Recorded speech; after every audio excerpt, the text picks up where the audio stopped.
Hello friends, belated happy Diwali, happy Dooj और आने वाली happy Kartik Purnima, happy Chhath to all of you. बहुत टाइम बाद इसलिए अपना मोटिवेशनल स्पीच लेकर आ पाई हूँ, क्योंकि बहुत सारे काम होते हैं दिवाली में, सफाइयाँ, पेंट और बहुत सारी शॉपिंग्स एंड ऑल। फिर ऑफिस भी है, बच्चे भी हैं, तो फिर टाइम थोड़ा सा कम मिला। लेकिन इधर बीच मैंने जो ऑब्ज़र्व किया अपनी लाइफ से, अपने आसपास के माहौल से, तो मुझे लगा कि उस चीज़ को आप लोगों से शेयर मुझे करना चाहिए। और मैंने एक छोटा सा वीडियो बनाया है एक मोटिवेशनल स्टोरी के साथ में।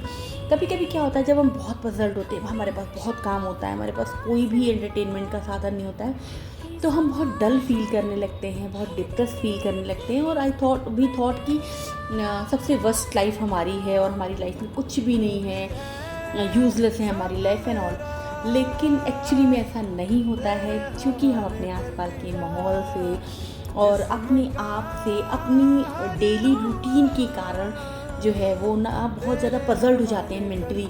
और वो जो पजल्ड होते हैं, वो जो हमारा माइंड जो चीज़ें, जो थॉट्स क्रिएट करता है ना, जो हमारी सराउंडिंग के आसपास जो वाइब्स फैला देता है, वो बहुत नेगेटिव हो जाती है। उसकी वजह से हमें ऐसा लगता है कि जैसे हम बहुत हेल्पलेस हैं और हमारी लाइफ में कुछ भी अच्छा नहीं है और हमारी लाइफ जो है वो सबसे ज़्यादा बुरी है। लेकिन एक्चुअली ऐसा नहीं होता है। और इसी के साथ में एक जो शिष्य होता है, वो अपने गुरु के पास जाता है और गुरु से कहता है कि गुरुजी, मेरी ज़िंदगी में ना मुझे ऐसा लगता है कि कुछ भी नहीं है, सब कुछ बेकार है ना।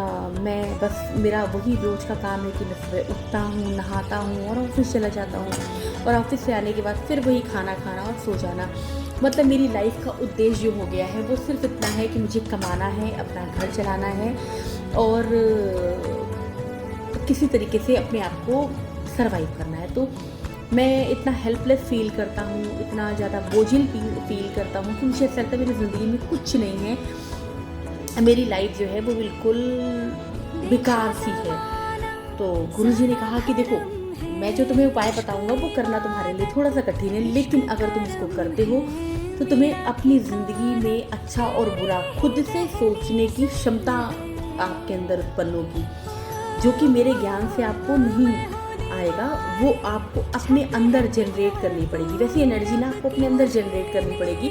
और उसके लिए मैं आपको छोटा सा उपाय बताता हूँ कि आप जब भी आपको टाइम मिले, और सबसे बेस्ट टाइम होता है कि जब मॉर्निंग उठते हैं, तो आप 5 से 10 मिनट अपने आप को दें, आँख बंद करके। और एक ध्यान होता है, मेडिटेशन जिसे बोल सकते हैं, या मेडिटेशन नहीं कर सकते हैं, तो एक ध्यान करना चाहिए हमें, एकाग्रता का एक कंसंट्रेशन बनाना चाहिए, जिस पर आपका फोकस होना चाहिए। वो आप ओम उच्चारण के साथ कर सकते हैं, वो आप कुछ भी सोचने के साथ में एक कंसंट्रेशन लेवल जो होता है उसको फिक्स करके आप एक ध्यान करिए। और जब जो शिष्य है वो वापस घर लौट के आता है और अगले दिन करता है, तो उसको लगता है अरे यार बेकार की चीज़ है, फिर दूसरे दिन उसका करने का मन नहीं होता है। लेकिन क्योंकि गुरुजी ने कहा है, वो अपने गुरुजी को बहुत मानता है, तो वो किसी तरीके से करता है। और ऐसे समय बीतता है और 10, 15, 20 दिन बाद वो रियलाइज़ करता है कि उसके अंदर की ये जो नेगेटिविटी है, उसने उसके आसपास की सराउंडिंग को नेगेटिव कर दिया है। और ये जो ऊर्जा, ये जो एनर्जी, ये जो विचार है, वो उसके खुद के क्रिएट किए हुए हैं। और एक्चुअली में उसकी लाइफ से बेटर किसी की लाइफ नहीं है, क्योंकि जो हमारे पास होता है वो हमें दिखाई नहीं देता है, और जो हमें दिखाई नहीं देता है वही हमारे पास होता है। इसलिए हमेशा अपनी ज़िंदगी को बहुत हैप्पीली, बहुत अच्छी तरीके से, बहुत पॉजिटिव वे में लेकर के जीना चाहिए, क्योंकि जैसा हम सोचते हैं, जैसा हम करते हैं, वैसी ही वाइब्स, वैसी ही सराउंडिंग्स हमारे पास क्रिएट होने लगती हैं।